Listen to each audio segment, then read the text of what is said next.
Another thing that the pharmaceutical companies hate, which is legalizing marijuana. Uh, and why the Surgeon General said there is no value in locking up people for marijuana use. Senate Democrats last week introduced legislation that would decriminalize it at the federal level. So the story goes that Surgeon General Vivek Murthy on Sunday said he doesn't believe there is value in people being incarcerated for marijuana use, with his opinion coming as Democratic lawmakers proposed decriminalizing it at a federal level. Said, I don't think there's value for individuals or to society to lock people up for marijuana use. I don't think that serves anybody well, he told CNN's Dana Bash. When it comes to policymaking, Murthy said, we need to let science guide us. The science tells us there are some benefits for marijuana from the medical perspective, but there are also some harms that we have to consider, and we have to put those together when it comes to the right policy. Senate Democrats last week released plans to remove marijuana from the Controlled Substances Act, tax it, and invest the revenue in the communities most impacted by the failed war on drugs.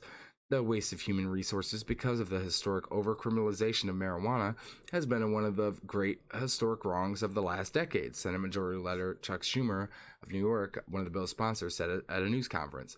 We're going to fight hard to change it. So the proposed legislation faces an uphill battle in the divided Senate, though. President Joe Biden has said he supports decriminalizing marijuana, but has not endorsed legalizing it at a federal level. White House Press Secretary Joe Psaki said Wednesday his position has not changed. Back in March, the White House controversially fired 5 staffers after they were asked about their marijuana use as a part of a vetting process for security clearance. Now, that is his position. For Joe Biden. That is his policy. He fired 5 people for smoking marijuana. That's his policy position. Let's not get that twisted. Joe Biden does not support legalizing marijuana, taxing it, or regulating it. Joe Biden, in a way, supports the war on drugs, even though he does support decriminalizing marijuana. At least that's something. So, the war on drugs is a failure. Let's just talk about that real quick. The war on drugs. What is the ultimate goal for the war on drugs? Is it to eliminate all drugs? Because I'll tell you that is failed. That goal failed. Is it to get all drug dealers off the street? Again, it's failed. If anything, the war on drugs causes more crime, causes more pain, causes more devastation, because keeping things on the black market causes a black market to grow, and therefore cartels and criminals to profit off of it instead of the government. So the war on drugs is a failure, and especially the war on marijuana. So we're gonna go over some stats real quick for marijuana. About 66% of Americans favor the legalization of marijuana in the United States. So that is, again, a slam dunk, as I talked about earlier. I don't have the exact stats in front of me, but I'm sure it's a very high percentage of Democrats, probably about 80-90%, and then it would be over 50% of Republicans. That is a slam dunk, but nobody wants to fight it because of the pharmaceutical industries, because of lobbyists. We'll continue. Law enforcement are more likely to arrest Black Americans than white Americans. We will file that under duh. Obviously. Marijuana arrests account for 43% of all drug arrests in the U.S. Now, this is interesting, and I will tell you why. So, marijuana arrests account for 43% of all drug arrests in the U.S. So, let's just say from 2020 there was 80,000 overdoses in the United States. 80,000 overdoses.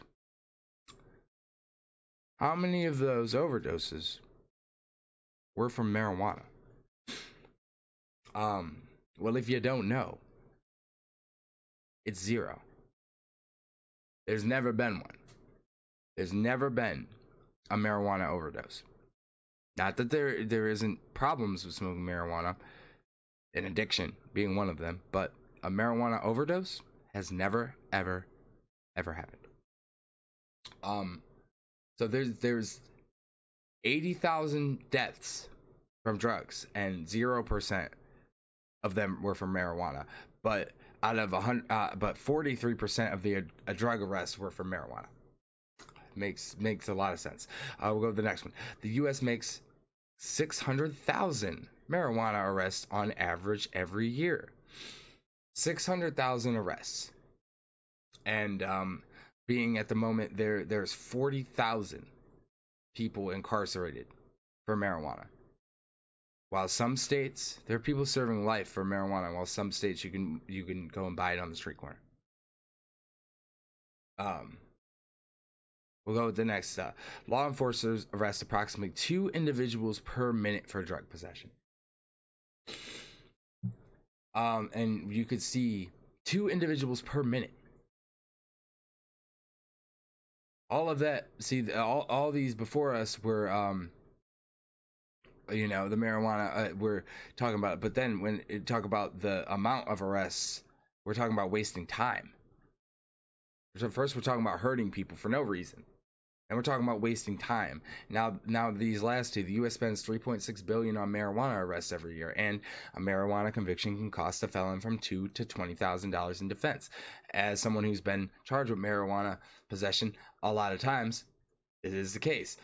So that's wasting money, not only from people but from the government. So the war on drugs, especially the war on marijuana, hurts people, waste time, waste money. Why do we do it?